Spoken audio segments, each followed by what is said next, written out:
कि कितने लोगों ने बताइए कश्मीर में जमीन खरीद ली है। आपने वादा किया था ना कि वहां पर बाहर का आदमी जमीन नहीं खरीद सकता, 370 हट जाएगी, सब खरीदेंगे। प्रधानमंत्री कार्यालय में उस पर बार बार पिछले 10 साल से आरोप लगे कि तानाशाही वहां से शुरू होती है, ना मंत्रियों को काम करने देते हैं, सारे संस्थाओं पर आपने कब्जा कर लिया है। राहुल गांधी बार बार ये मुद्दा उठाते हैं, क्या जवाब देना चाहेंगे आप? राहुल गांधी को ठंड क्यों नहीं लगती? टी शर्ट में घूमते हैं ठंड में वो। मैंने ये सवाल उनसे व्यक्तिगत भी पूछा था एक बार। ऐसा क्या जादू किया प्रधानमंत्री पर कि वो आपको छोड़ने को ही तैयार नहीं है? अपने करीब अपने मंत्रालय में, प्राइम मिनिस्टर्स ऑफिस में 11 साल से वो आपको रखे हुए हैं। कहा जाता है ना सोते हैं ना सोने देते हैं। क्या वाकई ऐसा है क्या? कितने घंटे काम करवाते हैं आपके बॉस? उन्होंने कहा कि मेरे पास जो टीम है वो सबसे पढ़ी लिखी टीम है और बीजेपी के पास पढ़े लिखे नेता ही नहीं है। वैसे देखा जाए तो उन्होंने भी तो एक सिर्फ IAS का इम्तहान ही पास किया है। तो उसमें तो बच्चे, क्योंकि मैं एकेडमी भी देखता हूँ, तो 8-10 महीने 14 घंटे की पढ़ाई करके कई लोग कर लेते हैं। पहले शीला जी ने 3 बार हरा दिया, अब 2 बार अरविंद जी ने हरा दिया। क्या है, दिल्ली की गुत्थी क्यों नहीं सुलझा पाते नरेंद्र मोदी? नहीं, मनमोहन सिंह के साथ अन्याय हुआ और मनमोहन सिंह को आप कैसे रेट करते हैं एज प्राइम मिनिस्टर? वो अर्थशास्त्री थे, विद्वान थे, इस पर भी किसी को आपत्ति नहीं। और आपने 370 का जिक्र किया, हटा दिया आपने। अब देश भर में जो फायदा हुआ हो, लेकिन अभी जो चुनाव हुआ तो हरियाणा और महाराष्ट्र ने तो गुड न्यूज़ दिया बीजेपी को। आप रह गए वहाँ। और अब्दुल्ला CM बने और इंडिया ब्लॉक से उनका एक डिस्टेंस होता हुआ दिख रहा है। और उमर अब्दुल्ला जो है वो NDA के पार्टनर रह चुके हैं। तो ये जो सॉफ्ट नोट लग रहा है, आप चूंकि जम्मू कश्मीर से ही आते हैं, तो क्या आप चाहेंगे कि उमर अब्दुल्ला या नेशनल कॉन्फ्रेंस वो बीजेपी के साथ आ जाए, वहाँ भी डबल इंजन वाली सरकार बन जाए तो अच्छा है? क्या आपको लगता है कि आने वाले दिनों में हमारे स्पेस की उसके ऊपर इलॉन मस्क का कहीं ना कहीं जोरदार असरदार उनकी भूमिका होगी, उनका हमारे स्पेस पर कब्जा होगा? क्योंकि बातें तो उसी तरीके की हो रही हैं।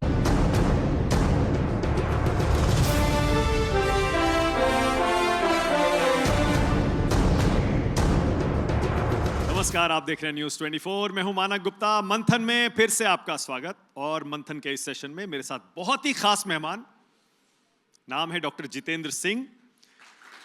नाम के साथ ही आप समझ गए होंगे कि मैंने खास क्यों कहा, क्योंकि पेशे से डॉक्टर रहे, उसके बाद राजनीति में आए और उसके बाद प्रधानमंत्री नरेंद्र मोदी को ऐसा प्रभावित किया कि 2014 से और 2025 तक अब तक लगातार प्राइम मिनिस्टर्स ऑफिस में प्रधानमंत्री मोदी ने डॉक्टर जितेंद्र सिंह को अपना करीबी मंत्री बनाकर रखा है। इसी बात पर फिर से तालियां बजाइए, क्योंकि मुझे याद नहीं पड़ता आपसे पहले PMO में इतना लंबे समय किसी भी मंत्री ने गुजारा हो। और प्राइम मिनिस्टर नरेंद्र मोदी ने डॉक्टर जितेंद्र सिंह को ऐसे ऐसे मंत्रालय और इतने सारे मंत्रालय दिए, जरा पढ़ के बताता हूं, मुझे भी देख के पढ़ना पड़ रहा है, याद नहीं हुआ।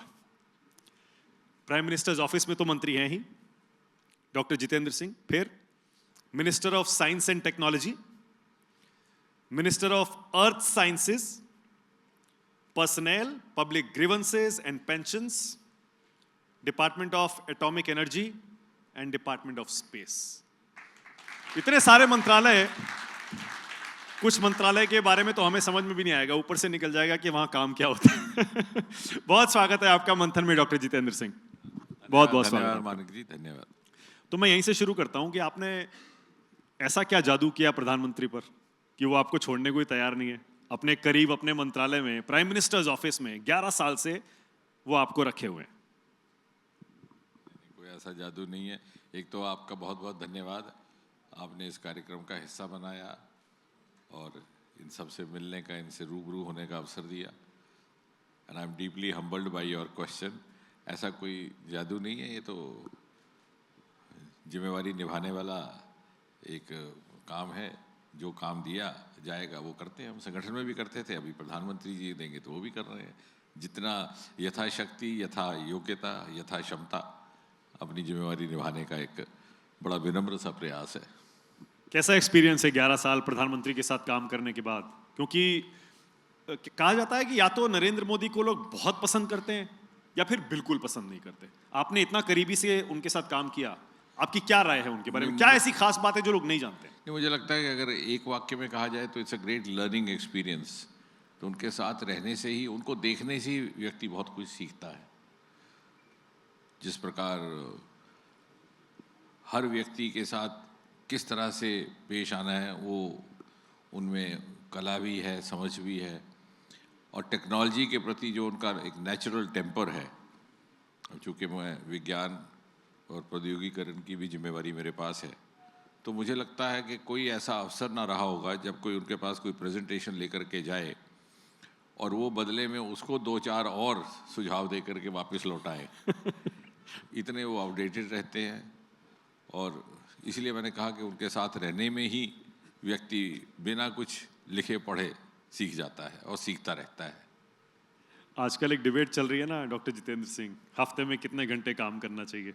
कुछ लोग कहते हैं 70 घंटे, कुछ लोग कहते हैं 90 घंटे, और प्रधानमंत्री की तो वो फिलॉसफी फेमस है, कहा जाता है ना सोते हैं ना सोने देते हैं। क्या वाकई ऐसा है क्या? कितने घंटे काम करवाते हैं आपके बॉस? नहीं, हम तो खैर क्या है उनके आगे, लेकिन ये सच है कि उनके जैसा मेहनती व्यक्ति बहुत कम देखने को मिलेगा आपको। और इतना ही नहीं, एक तो और उनका एनर्जी लेवल कभी घटता नहीं है।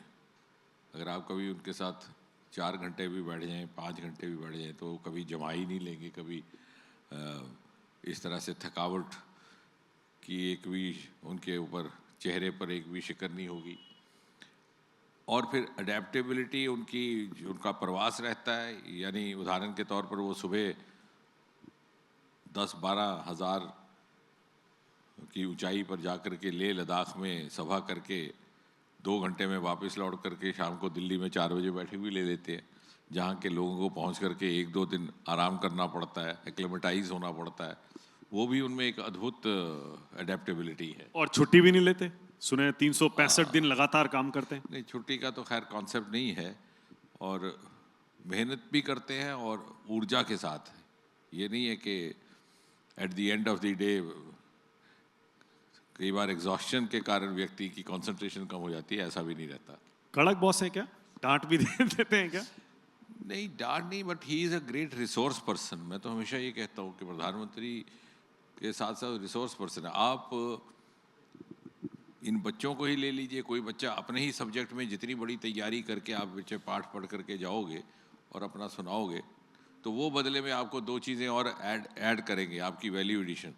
तो आपको लगता है कि ये तो मेरे काम काज में, मेरे काम में एक एडिशन हो गया, value addition. So he is a great resource person because he is himself always learning and always updating.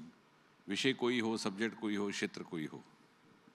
अब डॉक्टर जितेंद्र सिंह, आप खुद इतने पढ़े लिखे हैं, शायद सरकार ही नहीं पूरे देश की राजनीति में सबसे पढ़े लिखे नेताओं में आपकी गिनती होगी। ये डॉक्टर भी हैं, फिर आप एंडोक्रिनोलॉजिस्ट भी हैं, पढ़ाते भी हैं। पढ़ाई लिखाई राजनीति में बहुत इंपॉर्टेंट हो जाती है क्या? और मैं इस लाइट में ये सवाल पूछ रहा हूँ कि हाल में अरविंद केजरीवाल ने इसको बाकायदा मुद्दा बनाया। उन्होंने कहा कि मेरे पास जो टीम है वो सबसे पढ़ी लिखी टीम है और बीजेपी के पास पढ़े लिखे नेता ही नहीं है। नहीं, वो तो केजरीवाल ने क्या कहा उसमें उलझने की आवश्यकता नहीं। वो तो जो सेल्फ राइटियस उनको सूट कर रहा है वो कह रहे हैं। लेकिन राजनीति में सफल होने के लिए समर्पण भी चाहिए, त्याग की भावना भी चाहिए, सेल्फ इफेसमेंट का जज्बा भी चाहिए। कोई बहुत बड़ा विद्वान हो और स्वार्थी हो तो शायद वो सार्वजनिक जीवन में उतना सफलता से अपनी दायित्व ना निभा सके। और गुजरे ज़माने में भी ऐसे हमारे बड़े बड़े नेता रहे जो एकेडमिक क्वालिफिकेशन के हिसाब से बहुत ज़्यादा नहीं थे, लेकिन राजनीति में, सियासत में बहुत कामयाब भी रहे। तो मुझे लगता है उसका कोई कोरिलेशन नहीं है। लेकिन साथ ही साथ ये भी सच नहीं है जो केजरीवाल जी कह रहे हैं कि इस सरकार में पढ़े लिखे लोग नहीं हैं। मुझे नहीं लगता कि कोई भी, हमारे यहाँ तो बहुत सारे तो ऐसे PhDs हैं। तो ये भी बात कोई तथ्यों पर आधारित नहीं है। और वैसे देखा जाए तो उन्होंने भी तो एक सिर्फ IRS का इम्तहान ही पास किया है। तो उसमें तो बच्चे, क्योंकि मैं एकेडमी भी देखता हूँ, तो 8-10 महीने 14 घंटे की पढ़ाई करके कई लोग कर लेते हैं। 8-10 महीने की पढ़ाई 14 घंटे पढ़ के भी आप IRS बन सकते हैं। इसीलिए 1 साल की पढ़ाई पर अरविंद केजरीवाल ये स्टैंड ना लें कि उनके पास बड़ी पढ़ी लिखी टीम है और बीजेपी के पास नहीं है। क्योंकि मैं इसलिए पूछ रहा हूँ डॉक्टर साहब ये, क्योंकि अब चुनाव का मौसम है दिल्ली में। आप किसी भी मंच पर जाएंगे, राजनीतिक चुनाव के मौसम में सवाल तो बनेगा। क्या हो रहा है दिल्ली में डॉक्टर साहब? कौन जीत रहा है? नहीं, निश्चय ही भारतीय जनता पार्टी जीत रही है और लोगों ने मन बनाया हुआ है कि अब 10 बरस केजरीवाल और उनकी सरकार को झेला है, भ्रष्टाचार को भी झेला है, झूठ को भी झेला, फरेब को भी झेला, और वो चाहते हैं और एक ऐसा नेतृत्व हो जिसकी जवाबदेही हो और जो डबल इंजन हो, जो मोदी जी के निरीक्षण में काम करे, उनकी देखरेख में, तो जाहिर है लोगों की विश्वसनीयता भी बढ़ेगी और लोगों ने मन बनाया हुआ है। पर आप तो 25-26 साल से बाहर हैं दिल्ली की सत्ता से। पहले शीला जी ने 3 बार हरा दिया, अब 2 बार अरविंद जी ने हरा दिया। क्या है, दिल्ली की गुत्थी क्यों नहीं सुलझा पाते नरेंद्र मोदी? नहीं, इस बार सुलझ गई है। सुलझ गई है?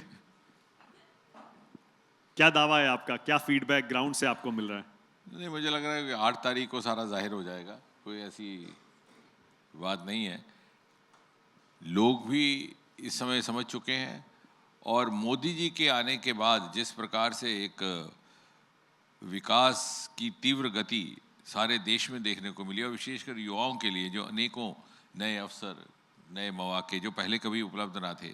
अब देखिए, उदाहरण के तौर पर हम स्टार्टअप की दुनिया में मात्र 350-400 थे, आज बढ़ कर के 2.25 लाख पहुंच गए और दुनिया में हमारा शुमार तीसरे दर्जे पर है एज ए स्टार्टअप नेशन। कभी किसी ने ये कल्पना भी ना की थी। जब मोदी जी ने लाल किले से कहा स्टार्टअप इंडिया, तो बहुत से लोगों को समझ भी नहीं आया कि इसका कॉन्सेप्ट क्या है। और जहाँ फ्रेजाइल 5 होते थे वहाँ फर्स्ट 5 है, अब चौथे और तीसरी कतार पर जाने को तैयार। तो बच्चे ये समझ रहे हैं, विशेषकर युवा, they don't want to miss the bus. तो अब उनको लगने लगा कि 8-10 बरस उनके ज़ाया चले गए और उनके माता पिता को भी ये बात समझ में आने लगी और इसलिए वो मोदी जी के ही नेतृत्व में चलने वाली, उनकी देखरेख में चलने वाली सरकार के पक्ष में रहेंगे। पर अरविंद केजरीवाल और आम आदमी पार्टी को आप राष्ट्र विरोधी साबित नहीं कर पाए, एंटी हिंदू साबित नहीं कर पाए। आप तो जम्मू कश्मीर से आते हैं डॉक्टर साहब, 370 हटाने का समर्थन अरविंद केजरीवाल ने कर दिया था, याद होगा आपको। आपको हैरानी हुई थी क्या? और क्या यही वजह है कि वो इस राजनीतिक खेल में बीजेपी के जाल में नहीं फंसे? नहीं, वो बेसिकली उन्होंने हर किस्म का हथकंडा अपनाया है और आजमाया है पिछले 10 साल में, लेकिन अब वो एग्जॉस्ट हो गया, उनकी जो एम्यूनिशन था वो एग्जॉस्ट हो गया। तो कभी झूठ भी बोलते हैं तो तरह तरह बदल के बोलते हैं, स्टांस भी उनका बदलता रहता है और इसलिए लोग अब उनको कोई बड़ी ज़्यादा गंभीरता से नहीं लेते। आपको हैरानी हुई थी जब 370 पर अरविंद केजरीवाल ने उसके हटाने का समर्थन कर दिया था? नहीं, शायद उनको उस समय राजनीतिक तौर पर वही सूट करता था, उन्हें लगा कि इससे मेरी पिटाई हो जाएगी। शायद आपको याद होगा कि कांग्रेस ने भी खुल करके 370 के खिलाफ बात नहीं थी की हटाने की, और आज भी नहीं करते। बल्कि हमने तो पिछले चुनाव में भी लोकसभा में यही कहा कि अगर तो कांग्रेस पार्टी हमारा विरोध कर रही है, खासतौर से जम्मू कश्मीर में, तो कम से कम खुल के बताए तो सही कि वो 370 को हटाने के पक्ष में, बिगाड़ने के पक्ष में, लगाने के पक्ष में।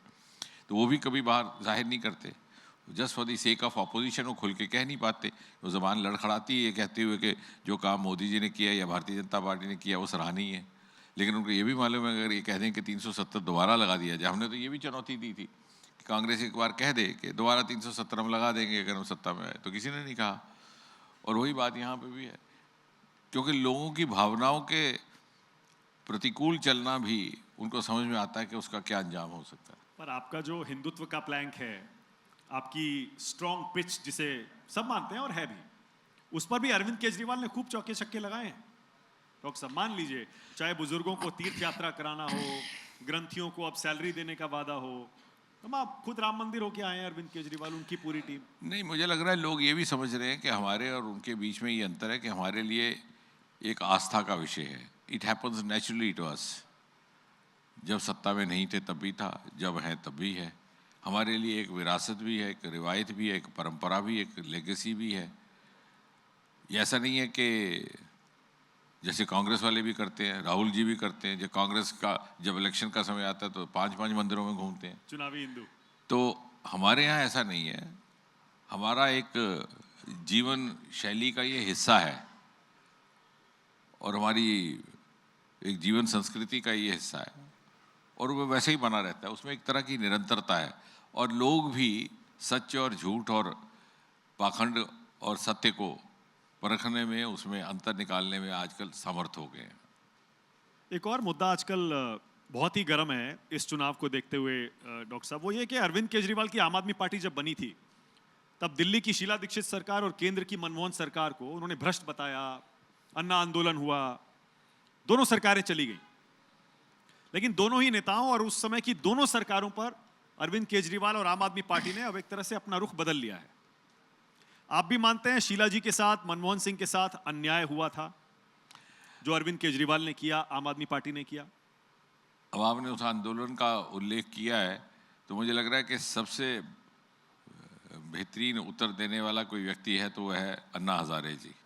अगर आप उन्हीं से पूछ लें तो वो पूरी व्याख्या करेंगे कि किस प्रकार से उन्होंने सिर्फ उनको, बाकी लोगों को ही नहीं, उनको भी धोखा दिया, उनके साथ भी विश्वासघात किया और उनका लाभ उठाते हुए अपने राजनीतिक रोटियों को सेका।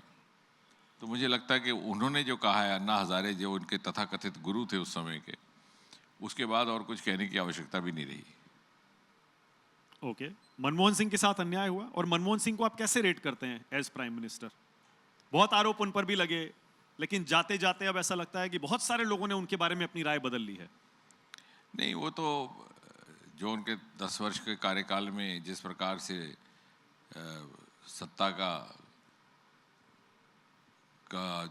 दुरुपयोग हो रहा था एक्स्ट्रा कॉन्स्टिट्यूशनल अथॉरिटीज़ के माध्यम से, चाहे वो सोनिया जी के यहाँ से हो, वो तो सबके ध्यान में है।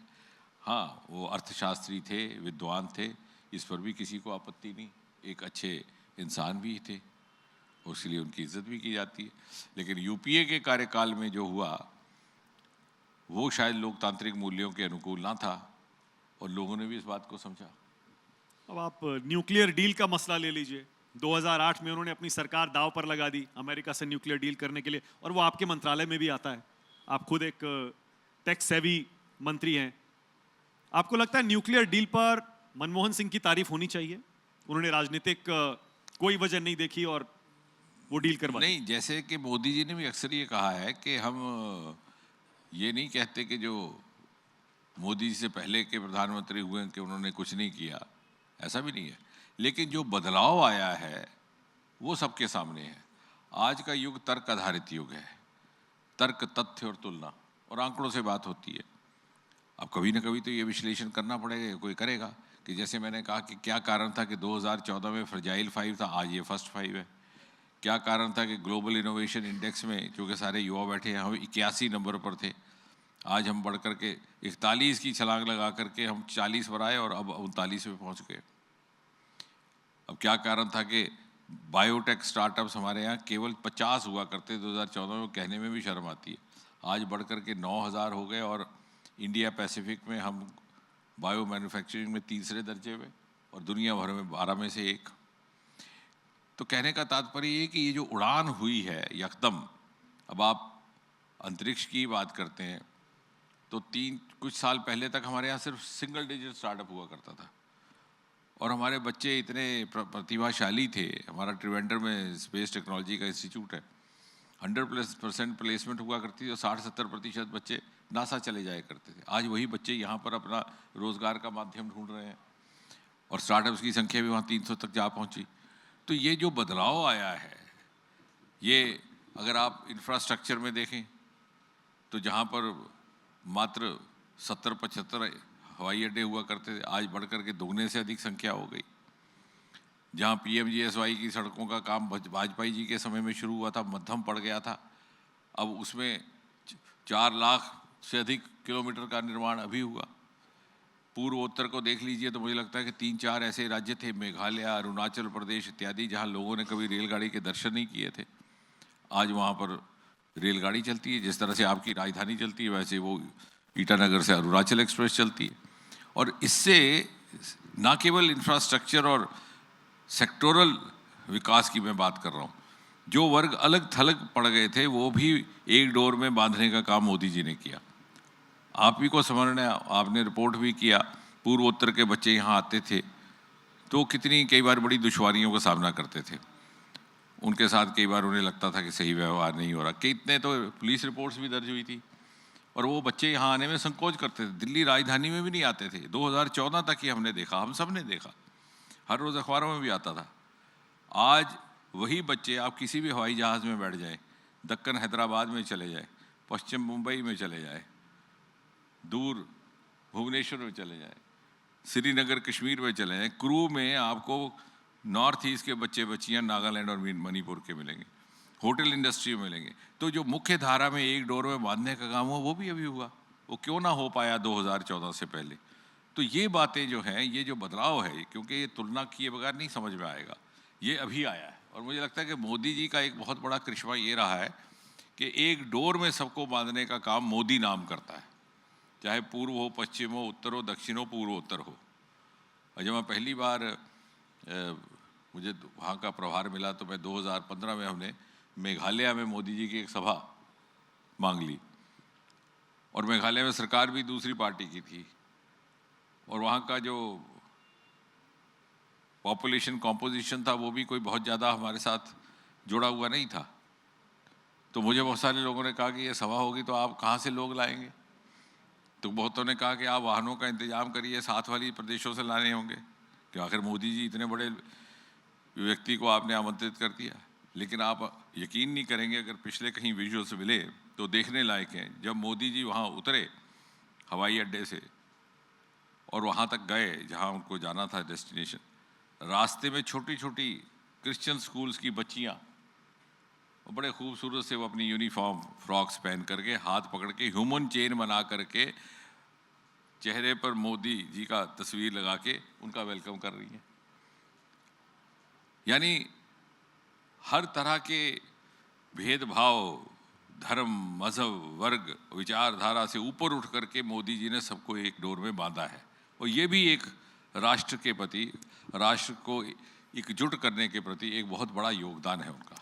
अब आपने क्योंकि नॉर्थ ईस्ट का जिक्र किया, और ये पहले मुझे नहीं लगता कि कोई प्रधानमंत्री इस प्रकार कर पाया, तो ये भी अपने में एक बहुत बड़ी उपलब्धि रही है 10 वर्षों की। आपने नॉर्थ ईस्ट का जिक्र किया, पिछले 2-3 साल से तो मणिपुर का मुद्दा गर्म है। उस पर विपक्ष कहता है कि प्रधानमंत्री मणिपुर क्यों नहीं जाते, क्यों नहीं वहाँ की आग को शांत कर पाते। उनको कोई जवाब देना चाहते हैं आप? नहीं, ऐसा नहीं है। दरअसल अगर आप इसकी भी तुलना पहले के मुकाबले करें तो महीनों तक नॉर्थ ईस्ट की आवाजाही बंद रहती थी। आज वहाँ पे भी ऐसा विकास हुआ है, गुवाहाटी आजकल इंटरनेशनल एयरपोर्ट बन गया हुआ है। पहले तो जब आप गुवाहाटी में लैंड करते, उदाहरण के तौर पर, तो सबसे पहले आपको मांग इन लोगों से ये आती कि जो हेलीकॉप्टर की सेवा है शिलोंग के लिए, उसकी फ्रीक्वेंसी बढ़ा दी जाए, क्योंकि वहाँ यातायात का वो एक माध्यम था। आज उसके उलट है, जब आप लैंड करते हैं गुवाहाटी में तो हेलीकॉप्टर की सेवा होने के बावजूद भी लोग हेलीकॉप्टर में नहीं जाना चाहते, क्योंकि 2-2.5 घंटे का ड्राइव है, इतना खूबसूरत सिनिक ड्राइव है अप टू शिलोंग। तो ये सब काम जो हुआ अभी हुआ, और कुल मिलाकर के देखा जाए तो पूरे के पूरे क्षेत्र में शांति है। ऐसा नहीं है कि पहले तो अगर नॉर्थ ईस्ट से या कश्मीर से कोई खबर आती तो यही आती ना कि कितने मरे और कितने जख्मी हुए और कितने शिफ्ट हुए। अब तो नहीं ऐसा होता ना।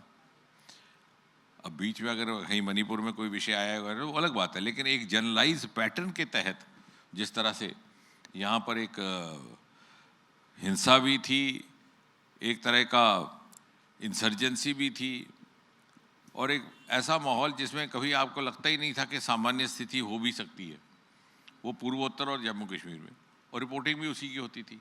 अब ऐसा नहीं है। अब उसी नॉर्थ ईस्ट से आप खबर देते हैं कि सबसे लंबा पुल बन गया, सबसे बड़ा डैम बन गया। तो ये now north east also is making news for different region, maybe for good reasons, in other words. Okay, Sukesh एक सवाल पूछना चाह रहे थे, क्योंकि आप उसके मंत्री रह चुके पहले, लेकिन आप आते जम्मू कश्मीर से हैं और आपने 370 का जिक्र किया, हटा दिया आपने। अब देश भर में जो फायदा हुआ हो, लेकिन अभी जो चुनाव हुआ तो हरियाणा और महाराष्ट्र ने तो गुड न्यूज़ दिया बीजेपी को, आप रह गए वहाँ। क्यों उसका फायदा नहीं हुआ? नहीं, ऐसा नहीं है। अगर इसको आंकना है सिर्फ इस तरह से कि हमारी सरकार नहीं बनी तो शायद विजिबली ठीक होगा, लेकिन अगर आप इसको फिर से आंकड़ों सही देखें, हमारी अभी तक की सबसे बढ़िया परफॉर्मेंस रही है बीजेपी की जम्मू कश्मीर में। हमारा वोट शेयर भी नेशनल कॉन्फ्रेंस जो सत्ताधारी पार्टी है उससे ज़्यादा है, यानी सत्ताधारी पार्टी का वोट शेयर हमसे कम है, हमारा वोट शेयर भी बड़ा है। और इतना ही नहीं, कश्मीर घाटी में, जहाँ कभी एक ज़माने में भारतीय जनता पार्टी का नाम लेना भी वॉज ए टैबू, झंडा उठाने का कोई ज़रूरत नहीं करता था। आपको याद होगा किस तरह से मोदी जी ने वो यात्रा अंडरटेक की थी। आज वहाँ पर भी उसी तरह से हमारा प्रचार प्रसार अभियान हुआ जैसे कि देश के किसी दूसरे हिस्से में भारतीय जनता पार्टी का होता है। और वहाँ पर भी हमारा वोट शेयर बढ़ा, जहाँ मात्र 1-8% हुआ करता था कश्मीरी पंडित वगैरह वोट, आज वहाँ बढ़कर के 5-6% तक जा रहा है, 4.5। तो हमारा कुल मिलाकर के जनाधार बड़ा है। अब क्या होता है कि सरकार बनाने में कॉन्फ़िगरेशन कंपोजिशन की बात आ जाती है, और हमारी जितनी सीटें अभी आई हैं इतनी पहले कभी आई भी नहीं। लेकिन अब चूँकि घाटी का एक पैटर्न आया और उसमें नेशनल कॉन्फ्रेंस को थोड़ा एज मिल गया और सत्ता बनाने की स्थिति में वो आ गए। लेकिन ऐसा नहीं कहा जा सकता कि भारतीय जनता पार्टी का जनाधार वहाँ घटा या हमें निराशा का सामना करना पड़ा। जम्मू कश्मीर के कई बार ऐसा भी होता है कि पार्टी को वोट नहीं मिलता, जनाधार नहीं मिलता, फिर भी वो सत्ता बना लेते हैं। लेकिन ऐसा हम नहीं करते। हम भी तो तोड़ सकते थे ना पार्टी को, हम कोई ऐसा प्रयास नहीं हुआ। हमने ये निर्णय किया कि भाई ठीक है, अगर नेशनल कॉन्फ्रेंस को थोड़ा से बढ़त मिली है सत्ता में आने के लिए या सत्ता अपनी सरकार बनाने की स्थिति में है तो लेट इट बी। लेकिन बावजूद इसके कि हमारा जनाधार उनसे ज़्यादा है, और ये आंकड़े प्रमाणित करते हैं। ये वाली बात ठीक है। इसके पहले जो आपने कहा कि हम तोड़ सकते थे, अरे टूटने वाले होते तो तोड़ ही देते। आप लोगों को तो महारत हासिल है। नहीं, मंशा ही नहीं है। भारतीय जनता पार्टी उस तरह का काम करती ही नहीं। और ये तो एक सवाल सिर्फ जम्मू कश्मीर को लेकर और पूछ लेता हूँ। उमर अब्दुल्ला सीएम बने हैं और इंडिया ब्लॉक से उनका एक डिस्टेंस होता हुआ दिख रहा है, और उमर अब्दुल्ला जो है वो एनडीए के पार्टनर रह चुके हैं। तो ये जो सॉफ्ट नोट लग रहा है, आप चूंकि जम्मू कश्मीर से ही आते हैं, तो क्या आप चाहेंगे कि उमर अब्दुल्ला या नेशनल कॉन्फ्रेंस वो बीजेपी के साथ आ जाए, वहाँ भी डबल इंजन वाली सरकार बन जाए तो अच्छा है? हम तो कहते हैं कि सभी का स्वागत है। भारतीय जनता पार्टी को किसी से कोई आपत्ति नहीं है, लेकिन अगर वो मिलजुल करके हमारे साथ काम करना चाह रहे हैं, एक कॉमन ऑब्जेक्टिव को लेकर के, जम्मू कश्मीर के विकास को लेकर के, जम्मू कश्मीर में अमन शांति बहाल करने को लेकर के, तो मुझे नहीं लगता उसमें किसी को कोई आपत्ति भी होनी चाहिए। नेशनल कॉन्फ्रेंस और बीजेपी आने वाले दिनों में साथ आ सकते हैं, आप ये कह रहे हैं? मैं साथ आना या नहीं आना वो दूसरी बात है, उसके लिए शायद मैं उत्तर देने को अधिकृत भी ना हूँ, क्योंकि हमारा ये कोई परिवारवादी पार्टी नहीं है कि रसोई घर में फैसला होता है। हमारा एक संगठन की एक प्रक्रिया है। लेकिन हाँ, अगर साथ साथ काम करके जम्मू कश्मीर के हित में करने को अगर तैयार हैं तो इसमें कोई हर्ज नहीं। उनका इंटेंशन फेयर लगता है आपका अभी तक जो उनका अप्रोच राज्य चलाने को लेके है? अभी तो बहुत जल्द है, अभी तो उनके 100 दिन भी मुकम्मल नहीं हुए। मुझे लगता है कि थोड़ा और समय देना पड़ेगा। डॉक्टर साहब, कश्मीर को लेकर आप मानते हैं कि जो समस्या थी उसको आपकी सरकार ने पूरी तरह से अब सुलझा दिया है? जैसे आप कह रहे थे ना, वहाँ हालात सुधर गए हैं, अब अच्छी खबरें आती है वहाँ से, आप मानते हैं कुछ काम बाकी है या हो गया पूरा? देखिए, हालात सुधरे हैं ये मेरे या आपके कहने से नहीं है। जैसे मैंने कहा, आजकल आंकड़ों का युग है, एविडेंस बेस्ड एरा। जब 2.5 करोड़ पर्यटक आता है तो मुझसे या आपसे पूछ के नहीं आएगा। चाहे मीडिया भी कहेगा हालात सामान्य, वो तब भी नहीं मानेगा। चाहे सरकार कहेगी तब भी नहीं मानेगा। चाहे मैं कहूँगा तब भी नहीं मानेगा। अगर किसी ने अपने परिवार को, अपने बच्चों को लेकर के जाना है वहाँ भ्रमण के लिए, हॉलीडे के लिए, तो वो पहले फ़ोन लगाएगा, ढूंढेगा कोई अपना कुलीग है, कोई अपने विभाग का वहाँ कोई साथी है जो वहाँ रहता है, तो उसको फ़ोन लगा के कहेगा, भाई साहब ये मानक और जितेंद्र सिंह कह रहे थे बड़े अच्छे हालात हैं, है सच के ऐसे ही कह रहे थे? मैं बच्चे लेकर आऊँ कि ना आऊँ? वो किसी अपने विश्वास पात्र से कहेगा। फिर वो कहेगा नहीं नहीं भाई साहब आइए, यहाँ तो खुला माहौल है, तो तभी जाएगा। तो मुझे लगता है the biggest testimonial of normalcy having return is that tourist. और इस कदर टूरिस्ट की संख्या बढ़ी मानक जी पिछले बरस कि होम टूरिज़्म के लिए भी जगह नहीं रही। हालांकि जम्मू कश्मीर में होम टूरिज़्म का कभी कोई चलन ना था, कल्चर ना था। नॉर्थ ईस्ट में है होम टूरिज़्म, वो घर में ही रहते हैं, वहीं का वो खाना खाते हैं, वो उनका कॉमन ईटिंग हैबिट्स भी हैं, वही फिश वही। लेकिन जम्मू कश्मीर में नहीं था। वहाँ अगर होटल नहीं तो हाउस बोट नहीं तो हट, वहाँ होम टूरिज़्म की नौबत आ गई। तो मुझे लगता है सबसे बड़ा प्रमाण तो ये है।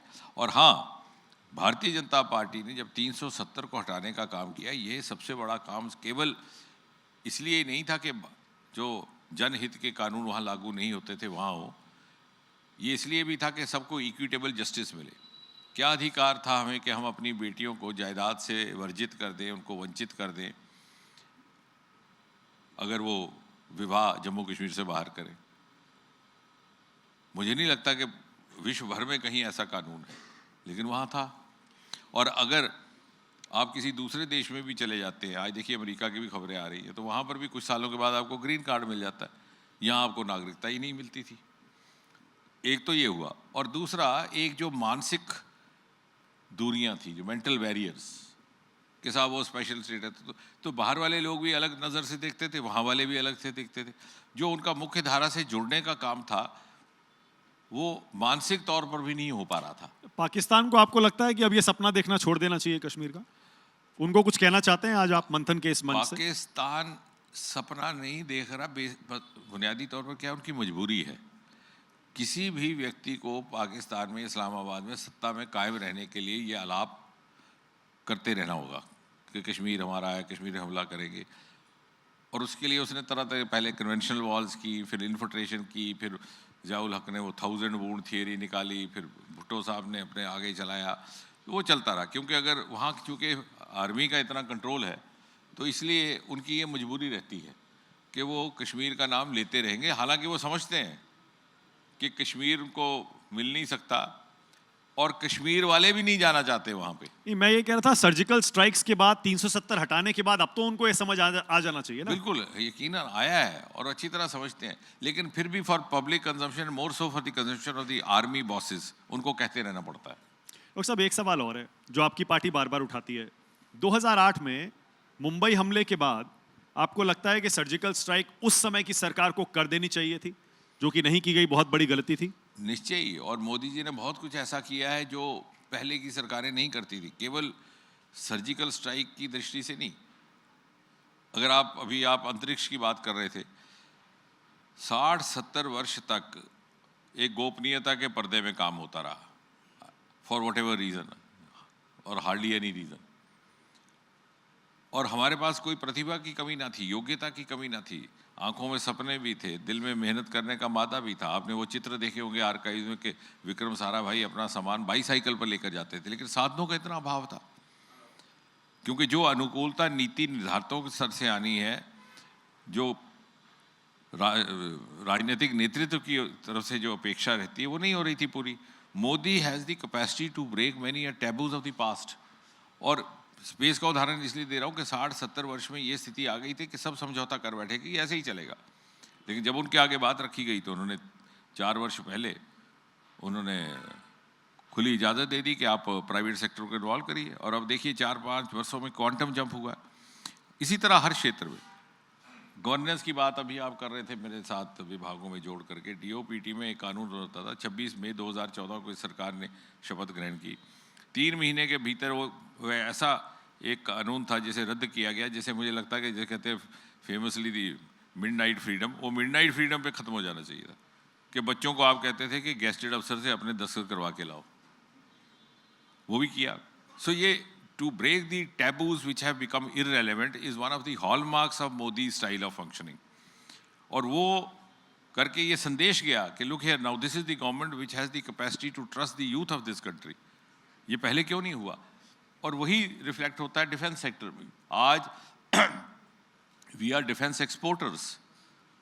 पहले तो सारा कोई बाहर से आता था, छोटी सी बंदूक से लेकर के पिस्तौल तक। अब सारा कुछ इंडिजिनस हो गया।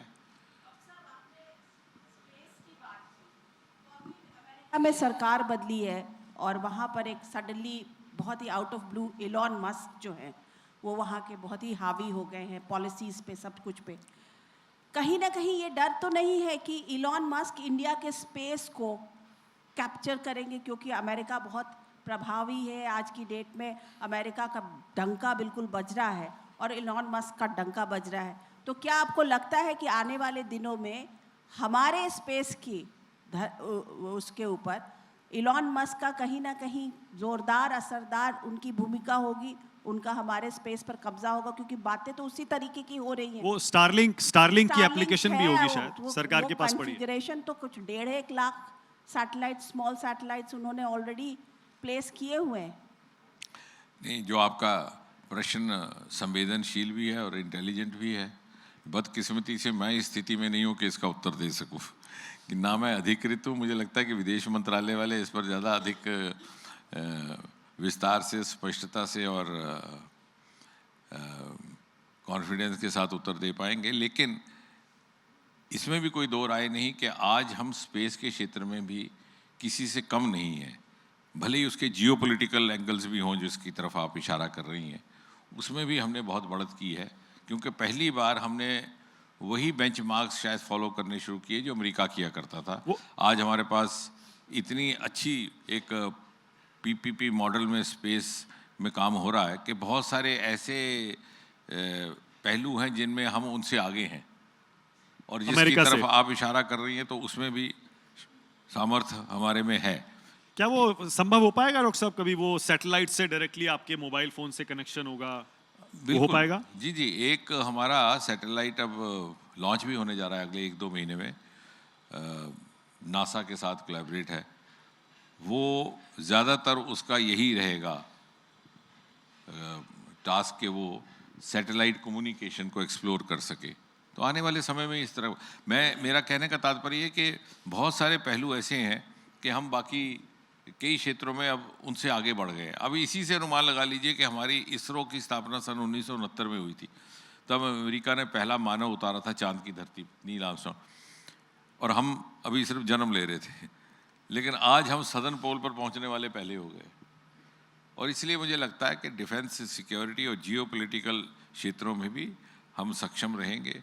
अब उसके क्या बारीकियां हैं वो तो अधिकृत लोग बताएंगे। ओके, प्रशांत के पास एक सवाल है। सर, मैं जम्मू कश्मीर पे ये सवाल पूछना चाहता हूँ। 370 के बाद आप लोगों की सरकार का क्लेम है कि शांति आ गई है, पूरी तरीके से सब कुछ बदल गया है। प्रैक्टिकली अभी भी आप देखिए तो बिना सिक्योरिटी के वहाँ पे मूव नहीं कर सकते। टूरिस्ट की बात छोड़ दिए, टूरिस्ट को कोई थ्रेट नहीं रहा, पहले भी नहीं था, आज भी नहीं। तो नेचुरल पीस कब तक इस्टेब्लिश हो जाएगी? देखिए, एक है ज़बरदस्ती की पीस, भाई पूरी सिक्योरिटी फोर्स है, एक है स्वाभाविक शांति। तो वो स्वाभाविक शांति देश कब देख पाएगा जम्मू कश्मीर में? नहीं, ये तो एक प्रक्रिया चल रही है, उस दिशा में धीरे धीरे आगे हम बढ़ते जा रहे हैं। जो आपका कहना है कि अभी भी सिक्योरिटी की आवश्यकता रहती है, ठीक बात है, लेकिन यदि आप तुलना करें कि पहले कैसा वातावरण था, मुझे स्मरण है कि जब 1996 में चुनाव हुआ, वहाँ पर बड़े लंबे अंतराल के बाद जब राज्यपाल शासन रहा, तो तब दूरदर्शन ही हुआ करता था ज़्यादा, तो और उन्होंने वो शुरू किया था इलेक्शन का जो रिज़ल्ट आता है उसके साथ साथ बैठ करके, जैसे अब तो सभी लोग करते हैं, तब वहीं था। और उनके पास करने वाले लोग नहीं थे, वहाँ पे पैनलिस्ट नहीं थे, यहाँ से पैनलिस्ट लेकर के गए थे। यानी इस कदर का माहौल था, even in the protected premises like Doordarshan. लेकिन आज तो ऐसा नहीं है। आज रात को लोग झील में, डल में घूमने भी निकल रहे हैं, आज वहाँ पिक्चरें भी चल रही हैं, शूटिंग भी हो रही है।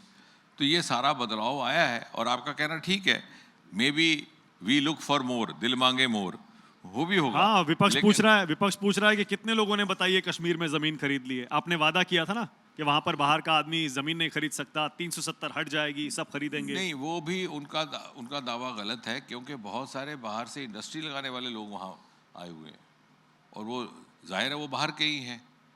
जब वो वहाँ अपना सेटअप करेंगे, चाहे यूनिट करें चाहे कारखाना करें, तो ज़मीन तो खरीद ही रहे हैं, ऐसा भी नहीं है। नहीं, रहने के लिए लोग आ रहे हैं क्या? बाहर के लोग जमीन खरीद के रह रहे हैं, मकान बना रहे हैं। अपना व्यापार वहाँ पर स्थापित करेंगे, जाहिर है वो रहेंगे भी। लेकिन अब चूंकि ये प्रोसेस अभी शुरू हुआ है, हाल ही में शुरू हुआ है, तो इसलिए इसकी विजिबिलिटी शायद उतनी नहीं दिख रही। लेकिन जो बाहर की इंडस्ट्री वहाँ लग रही है और लगने के प्रोसेस में है, भले ही जम्मू के क्षेत्र संभाग में चाहे श्रीनगर के संभाग में, तो उसके अधिकारी गण, उसके कर्मचारी, वो सब बाहर के हैं, और उनके बच्चे वहाँ तालीम भी हासिल कर रहे हैं। ओके डॉक्टर साहब, एक सवाल, परमाणु जो धमाके हमने किए थे वाजपेयी सरकार में, उसको लेकर कांग्रेस बार बार उठाती है। कांग्रेस कहती है कि देश को परमाणु शक्ति बनाने का श्रेय वाजपेयी सरकार या बीजेपी सरकार को नहीं लेना चाहिए, क्योंकि इससे पहले ये 1974 में इंदिरा गांधी कर चुकी थी एक परीक्षण। आप मानते हैं ये प्रोसेस है, और इसका श्रेय भी, जैसा आप कहते हैं, प्रधानमंत्री पूर्व प्रधानमंत्रियों को भी देते हैं, सबको ऐसा देना है, चाहिए? नहीं ऐसा है, हम नहीं कह रहे, जैसे मोदी जी ने स्वयं कहा कि हम नहीं कहते कि पिछले कुछ नहीं किया, लेकिन अगर आप तुलना करेंगे जो कुछ हो सकता था वो नहीं हुआ, उसका बहुत छोटा फ्रैक्शन हुआ है। स्पेस में के क्षेत्र को भी अगर आप ले लें तो पिछले 5-6 वर्षों में वो हुआ है जो कि पिछले 70 वर्षों में नहीं हुआ, क्योंकि रिफॉर्म्स ही बदल दिया आपने रूल ऑफ द गेम बदल दिया। और अब आप जब बात करते हैं कि हमने विश्व पटल पर पहुंचना है तो you have to follow global benchmarks, global strategies, global parameters. आप अगर साइलोज में काम करेंगे और अपनी तुलना अमेरिका के साथ करें तो कैसे होगा? वो होता रहा इस देश में। और आज हमारी ये स्थिति है कि अमेरिकन सैटेलाइट, यूरोपियन सैटेलाइट यहाँ से लॉन्च हो रहे हैं। लगभग अगर मेरा याददाश्त ठीक होगी तो 292 मिलियन यूरोस हमने यूरोपियन सैटेलाइट से कमाए और 172 मिलियन डॉलर्स अमेरिकन सैटेलाइट को सिर्फ लॉन्च करने से। उसके अतिरिक्त हमारी सेवाएं भी वो ले रहे हैं। तो कहने का तात्पर्य ये कि ये सब हो सकता था अगर ये गति उसी निरंतरता से चलती, लेकिन वो नहीं चली क्योंकि उस समय की सरकारों की प्राथमिकताएं शायद थोड़ी सी भिन्न थी। तो ये जो गति अभी आई है ये पहले ना थी। डॉक्टर साहब, एक आखिरी सवाल आपसे, और ये अगर मैं ना पूछूं तो ये बातचीत पूरी नहीं होगी, क्योंकि आप जिस मंत्रालय में बैठते हैं, प्रधानमंत्री कार्यालय में, उस पर बार बार पिछले 10 साल से आरोप लगे कि तानाशाही वहां से शुरू होती है, ना मंत्रियों को काम करने देते हैं, सारे संस्थाओं पर आपने कब्जा कर लिया है। राहुल गांधी बार बार ये मुद्दा उठाते हैं, क्या जवाब देना चाहेंगे आप उन्हें? दी वेरी फैक्ट कि मैं आपके बीच खड़ा हूँ, बैठा हूँ बिना किसी से इजाज़त लिए हुए, मुझे लगता है यही अपने में उत्तर है। ऐसा कुछ नहीं है, सब देख रहे हैं, सब काम भी कर रहे हैं और होल ऑफ द गवर्नमेंट एक कॉन्सेप्ट होता है, उसको लेकर के काम कर रहे हैं। हाँ, वैसे नहीं हो रहा जैसे उनके समय में होता था कि जो ऑफिशियल पीएमओ था वो काम नहीं करता था और अनऑफिशियल अथॉरिटी से पीएमओ को डिक्टेट लेना पड़ता था। 10 जनपद। मुझे लगता है कि सही माने में लोकतांत्रिक ढंग से अगर कामकाज हो रहा है तो वो वर्तमान में हो रहा है। संस्थाओं पर कब्जा हुआ है क्या डॉक्टर साहब? कहाँ हुआ? मुझे तो लग रहा है कि जितनी स्वतंत्रता अब मिली है उतनी पहले ना थी। और ये मोदी जी के स्वभाव में है, जब वो मुख्यमंत्री भी थे। अभी आप देख लीजिए, सीबीआई की बात कर लीजिए, कितनी सारी ऐसी सरकारें हैं राज्यों में जहाँ बीजेपी की सरकार नहीं है तो वो प्रतिबंध लगा देते हैं कि सीबीआई के जुरिसडिक्शन से बाहर रखना है उन्हें। लेकिन मोदी जी जब मुख्यमंत्री थे तब भी ऐसा नहीं किया, हालांकि उनके खिलाफ सीबीआई के केसेस थे। 8-8, 10-10 घंटे बैठ करके वो उनके इंटेरोगेशन में सहयोग करते थे। वो भी तो मुख्यमंत्री के तौर पर कह सकते थे कि भाई ये आउट ऑफ बाउंड्स है, जैसे पश्चिम बंगाल ने अब करके रखा है, बहुत सारे और प्रदेशों ने करके रखा। यानी कहने का तात्पर्य ये कि संस्थाओं की लोकतांत्रिक स्वास्थ्यता पर अगर विश्वास है तो इसी सरकार को है। डॉक्टर साहब, क्योंकि ये आप डॉक्टर हैं तो ये सवाल मेरे मन में अचानक आ गया, राहुल गांधी को ठंड क्यों नहीं लगती? टी शर्ट में घूमते हैं ठंड में वो। आप डॉक्टर हैं, आपको पता होगा। मैंने ये सवाल उनसे व्यक्तिगत भी पूछा था, एक बार पूछा था, लेकिन वो कोई मुझे जवाब नहीं दे पाए, इसलिए फिर मैंने भी एम्बैरस करना ठीक नहीं समझा। आपको क्या लगता है, ठंड तो लगती है सबको या कुछ लोगों को नहीं लगती है शायद? अब ये क्या कहें, इसको मेरे ख्याल से उन्हीं के ऊपर छोड़ते हैं। राहुल जी के बारे में क्या राय है आपकी, कैसे नेता है राहुल गांधी? आपके यहाँ इतने प्रतिभाशाली बच्चे बैठे हैं, इन्हीं में से किसी को कहिए कि उत्तर दे। ओके, ऑल राइट, इसी नोट पे खत्म करेंगे। बहुत बहुत धन्यवाद, thank you so much doctor Jitendra Singh मंथन में आने के लिए, थैंक यू सो मच।